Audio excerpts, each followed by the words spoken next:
What will the Liberal Ignatieff government do to ensure that our environment is helped? From the environment to affordable daycare for children. What is their position on the national daycare program which we had set up? Members of a standing room only crowd inside Aurelia's council chambers took turns firing off questions at Michael Ignatieff. Most Liberal supporters wanting to learn where the interim leader stands on issues important to them. He's actually listening to questions and responding without throwing the questions off. That's the kind of response Ignatieff is hoping for in this town hall meeting. It's one of dozens the Liberal leader is holding on a cross-country tour to give Canadians a chance to get to know him and hear what's on their minds. And I'm going to sit and listen to the people of Aurelia, their concerns about the economy, their concerns about their jobs, their concerns about their mortgages, their concerns about their pensions. Because if we don't get a good sense of what's on Canadians' minds, we can't do our jobs. This isn't the only stop the interim Liberal leader made today. The first was at a Holiday Inn in Barrie for a closed-door meeting with the Riding Association presidents and local MPs. On the agenda, the upcoming leadership convention and election preparedness. We'll always have to be ready for an election, especially during minority governments. Get ready for an election maybe, but will there be one anytime soon? The Liberals say likely not, especially after they threw their conditional support behind the Conservative budget. We've got some accountability moments at the end of March, early April, in which we're going to be saying, okay, did you measure up on this promise, this promise, this promise? And then we'll look at that report card and see where we go from there. Matt Dodlin is a former Liberal candidate who came to Barrie from the Chatham area today. He supports Ignatieff's handling of the budget and says now is not the time for an election. Right now is a time to make sure that the money gets out as quickly as possible to be able to ensure that Canadians can weather this economic storm.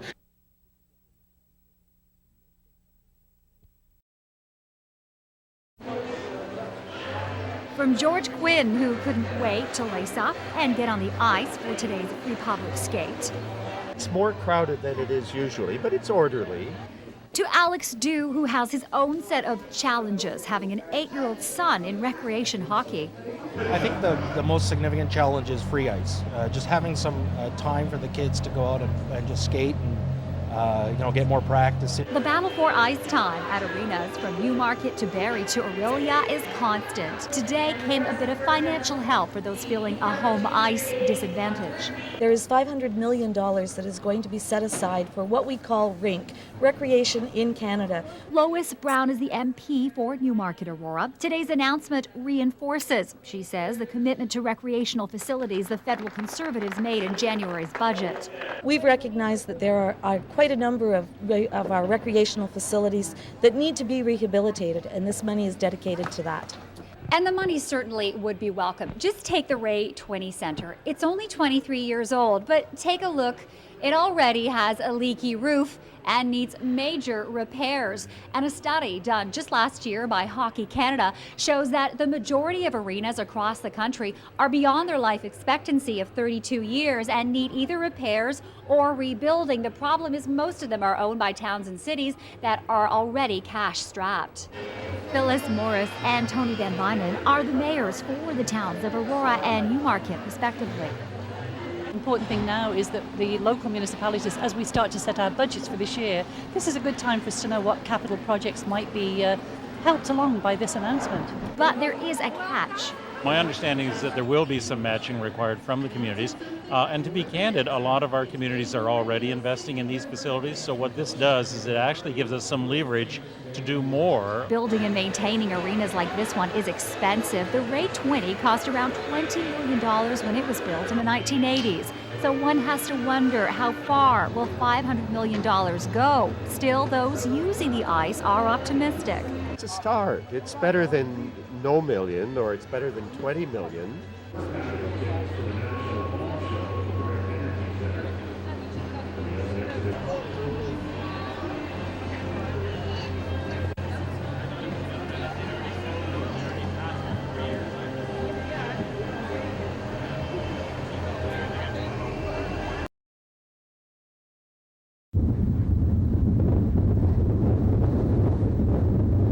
You're You're looking at the sheer power of Mother Nature. A tractor trailer flips over onto its side after being tossed around by gale force winds. He was just blowing all over the road. There was nothing he could do.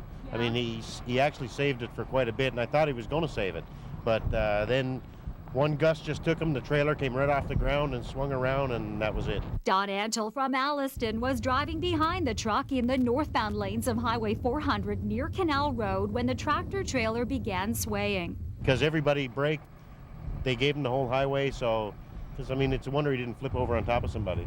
Fortunately, the driver of the truck is not seriously hurt. Winds are so strong, firefighters at the scene waiting to clear spilled diesel take shelter behind a truck. And OPP Sergeant David Woodford has to shout to be heard. Yeah, that's the last we heard. It was over 100-kilometer-an-hour winds, and if you could ever picture that Wizard of Oz movie and lifting up the house, well, that's just what it did here. It took the truck and just flipped her right over. From highways to high above treetops, to advertising signs toppled over, even blowing away, evidence of the wicked winds tearing across the province today can be seen and heard. The power just went out a short time ago, so I just thought I'd go take a walk around the block and see what's happening. And I noticed right away there's a tree down here that's been cleared up, but I'm wondering if that's the reason for our power out.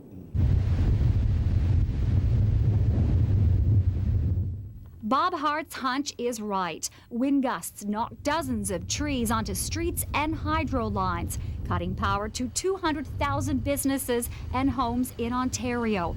Lights at many intersections are out sporadically, and convenience stores are temporarily inconvenient. In Collingwood, strong winds tore chunks of the roof off this elementary school, scattering debris. Luckily, there are no reports of injuries, but Hydro One and emergency crews are keeping busy.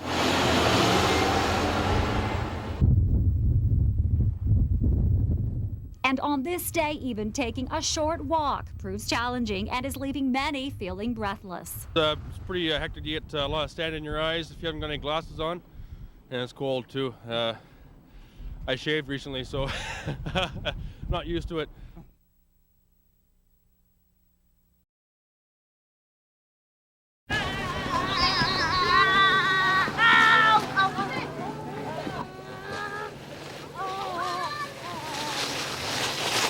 What do you like about this slide here? Because I get to go down my belly.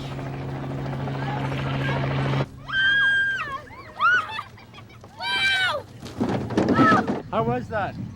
Fun. Yeah, you going up again? Yeah, maybe.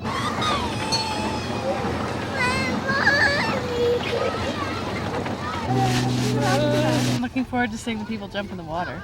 What's better than that? 3, 2, 1. Hello, we're from Mexico. This is our first time, and we're very excited about it with the girls, my daughters. 1, 2, 3.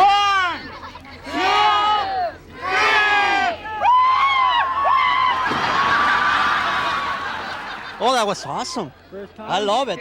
First time ever, yeah, I love it. What went through your mind when you jumped? I'm going to do it next year again. Woo! You crazy!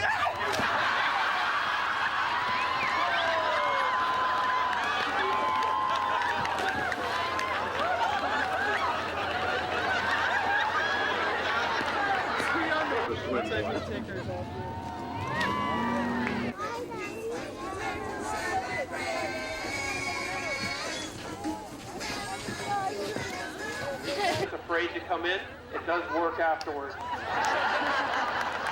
surprised you actually never mind. This year, we're down a little bit. We've got, if I can count, 9. Oh, yeah! Oh, yeah! Get the first!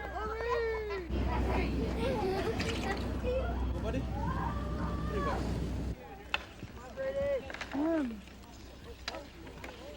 What's the most important part of the game today, buddy? Skating fast. And? Listening to the coaches. And? Shooting the puck. And what do we have out there? Yeah, having fun. Good boy.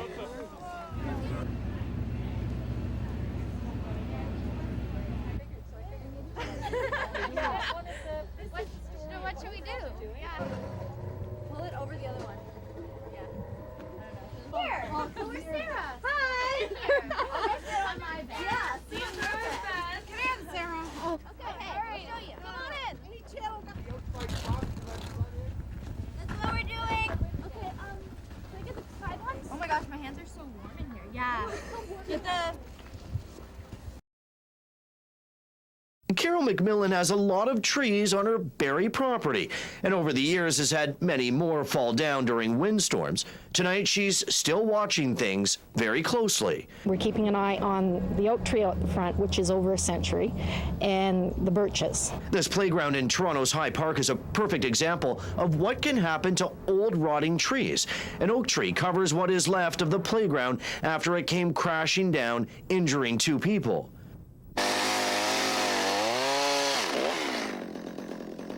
Scott Black is a certified arborist in Minising. He's been trimming and removing old and rotten trees for 2 decades. He says there are a few things all property owners should look for when examining a troubled tree. From ground level, what they should be looking for is the trunk itself of the tree. Are there maybe woodpecker holes? Are there insect, has there been insect boreholes?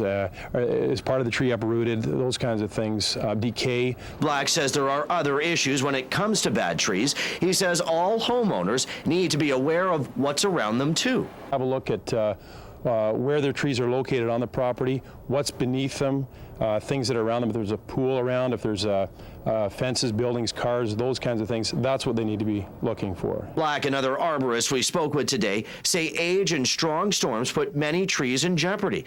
And we've seen our share of downed trees in our area, and they often end up causing a lot of damage, like this one in Georgina last month. As for Carol McMillan, she says the oak tree incident in Toronto has reminded her to stay on top of things. Rob Cooper, A News.